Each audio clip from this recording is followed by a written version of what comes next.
నారా చంద్రబాబు నాయుడు గారికి, యువ నాయకుడు నారా లోకేష్ గారికి, తెలుగుదేశం పార్టీ రాష్ట్ర అధ్యక్షులు అచ్చెన్నాయుడు గారికి, అలాగే జనసేన పార్టీ అధ్యక్షులు పవన్ కళ్యాణ్ గారికి నా యొక్క కృతజ్ఞతలు.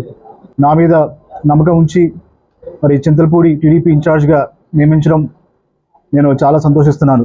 ఈ పదవి రావడానికి మన చింతలపూడి టీడీపీ నాయకులు, కార్యకర్తలు, అభిమానులు, చింతలపూడి ప్రజలు, మీడియా మిత్రులు అందరూ కూడా సహకరించారు. వారందరూ కూడా నేను పేరు పేరున ధన్యవాదాలు తెలియజేస్తున్నాను. ఇన్ని సంవత్సరాలు ఇన్ఛార్జ్ లేకపోయినా కూడా మరి పెద్ద దిక్కుగా ఇక్కడ గంటా మురళి గారు, ముత్తారెడ్డి గారు మరి రెండు కళ్ళలాగా మరి చింతలపూడి నియోజకవర్గాన్ని చూసుకుంటూ వస్తున్నారు. అలాగే అబ్జర్వర్ కోల నాగేశ్వరరావు గారు, జిల్లా అధ్యక్షులు గని వీరాంజనేయులు గారు, దాంతోపాటు 4 మండల ఎంపీపీలు, తెలుగుదేశం పార్టీ కార్యకర్తలు అందరూ కూడా ఎంతో ధైర్యంతో ఇబ్బందులు ఉన్నా కూడా చింతలపూడిని టీడీపీని బలోపేతం చేస్తూ వచ్చారు. మరి ముందు ముందు అందరం కూడా కలిసి పనిచేసి చింతలపూడిని నారా చంద్రబాబు నాయుడు గారికి బహుమతిగా ఇవ్వాలని చెప్పి నేను మనస్ఫూర్తిగా మేమందరం కూడా నేను కోరుకుంటున్నాను.